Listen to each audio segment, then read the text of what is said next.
Halo, Assalamualaikum warahmatullahi wabarakatuh.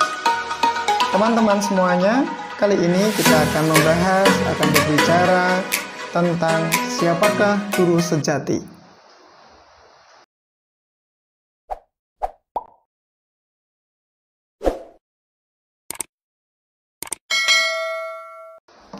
Sahabat seperjuangan, di zaman sekarang ini, kinerja akan selalu dilihat dari seberapa berprestasinya murid yang diampunya. Seberapa bagus karakter yang tertanam pada akhlak muridnya. Ada sebuah ungkapan bagi sosok seorang guru. Guru itu perannya seperti gula dalam minuman kopi yang kita minum. Jika minuman kopi kita kurang manis atau pahit, maka gulalah yang disalahkan.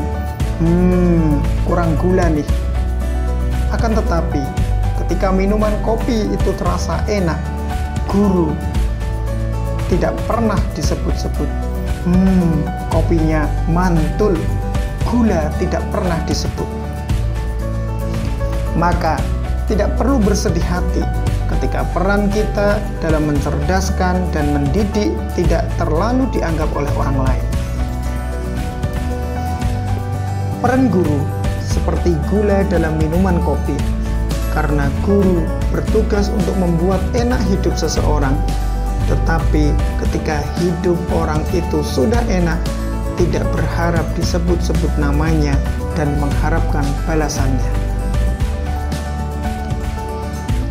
Di dalam ajaran Islam, setiap apa yang kita kerjakan harus didasari dengan keikhlasan. Seorang guru harus memiliki keikhlasan yang melebihi keikhlasan pedagang ketika ia rugi dalam dagangannya. Seorang guru harus memiliki keikhlasan yang melebihi keikhlasan petani ketika gagal memanen hasil pertaniannya. Nah, sahabat seperjuangan, seorang pedagang sejati yang mengalami kerugian tidak lantas putus asa dan berhenti berdagang. Seorang petani sejati yang gagal memanen ladang pertaniannya tidak lantas berhenti mencangkuli ladangnya. Seorang guru sejati tidak lantas berhenti mengajar ketika ia merasa tidak mendapatkan apa-apa, tidak mendapatkan apresiasi sesuai dengan kerja kerasnya. Sahabat seperjuangan, keikhlasan seorang guru dalam mengajar dan membentuk karakter adalah sarana paling ampuh untuk mensukseskan muridnya dalam proses pembelajaran.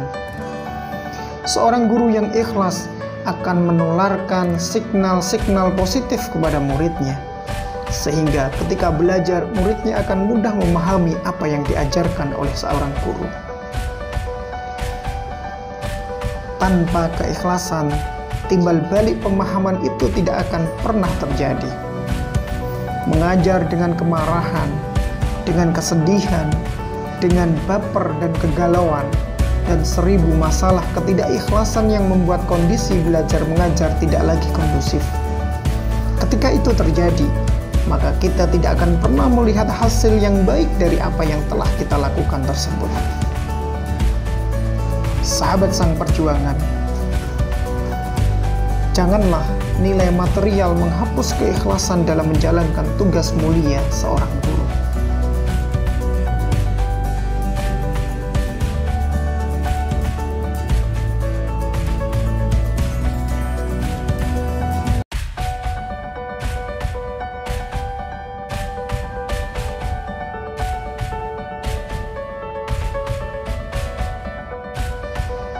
Kalau kita sudah memilih profesi guru sebagai tumpuan hati kita, maka harus kita jalankan dengan hati ikhlas. Memang, ikhlas tidaklah mudah. Namun, jika kita menunggu ikhlas baru mau mengajar dengan baik, itu juga tidak benar.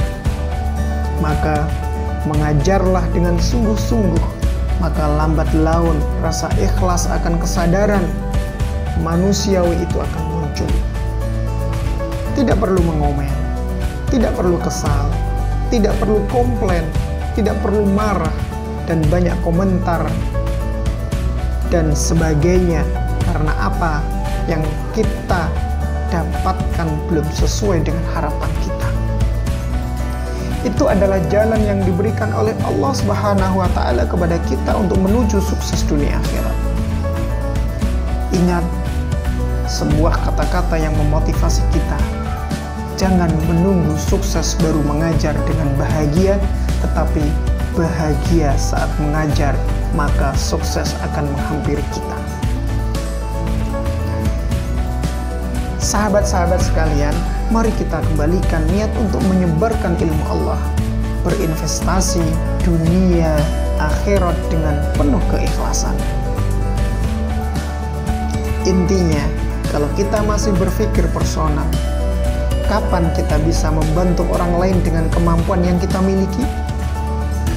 Kalau kita terus bersikeras menunggu ikhlas dulu baru mengajar, yang ada malah kerepotan sendiri. Iya, kalau ikhlasnya segera datang, kalau tidak, ya tidak mengajar dengan baik dan maksimal. Mari kita senantiasa mengajar, memperbaharui niat kita, ikhlas agar apa yang kita sampaikan kepada anak didik kita maksimal. Ya Tuhanku yang maha membolak-balikkan hati, teguhkanlah hatiku pada agama. Sahabat-sahabat sekalian, mari senantiasa melafalkan doa Rasulullah SAW tersebut agar meneguhkan hati kita tetap ikhlas mengajar dan menyampaikan kebaikan. Amin.